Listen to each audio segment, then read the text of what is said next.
अस्सलाम वालेकुम नाजरीन, मैं हूँ सैफ अंसारी और आप देख रहे हैं सैफ लॉजिक। अल्लाह ने इब्तिदा में ज़मीन और आसमान को पैदा किया, इसमें कोई शक नहीं। और ज़मीन वीरान और सुनसान थी और गहराव के ऊपर अंधेरा था। अल्लाह फरमाते हैं रोशनी हो जा, रोशनी हो गई। अल्लाह ने रोशनी को तारीकी से जुदा किया, जिसमें रोशनी को दिन और तारीकी को रात कहा।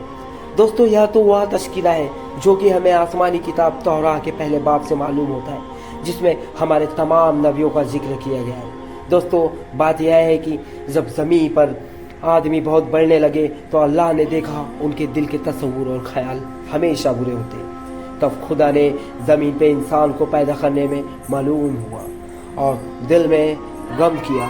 और अल्लाह फरमाते हैं मैं सारी इंसानी फितरत को ज़मीन से मिटा दूंगा और तमाम मखलूक जिसमें जानवर, हैवान और तमाम जानदार को मिटा दूंगा, क्योंकि मैं उन्हें बनाने में मलूल हूँ, सिवाय नूह अलैहिस्सलाम के, क्योंकि नूह अल्लाह के नज़र में मकबूल हुआ। नूह पर्दे ज़माना में बेऐब था, अल्लाह के हुक्म पे चलता रहा।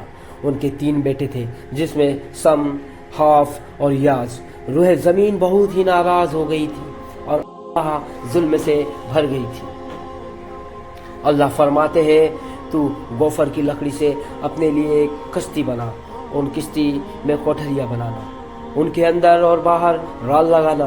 कीमती की चौड़ाई, कश्ती की चौड़ाई 50 हाथ, लंबाई 300 हाथ और ऊंचाई 30 हाथ हो, जिसमें एक रोशनदान बनाना, एक हाथ के बाद छोड़ देना। मैं सिर्फ तेरे साथ अपने साथ अपनी औलादें, अपनी बीबी और उनकी बीवियों के और जानवर की हर नस्ल में से 2-2 जोड़ा अपने साथ सवार कर लेना, ताकि वह जीते बचे, जिसमें वो नर और मादा हो। और वह सारी खाने की चीज़ें जमा कर लेना जो कि तेरे जीने का जरिया हो।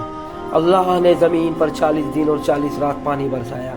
उस वक्त नूह अलैहिस्सलाम की उम्र 600 बरस थी। ऐसा गजब हुआ, समुद्र की सारे सोरे फूट पड़ी, आसमानों की सारी खिड़कियाँ खुल गई, सब के सब तबाह हो गए। 40 दिन और 40 रात पानी बरसने के बाद जितने भी ऊंचे पहाड़ थे, सब के सब छिप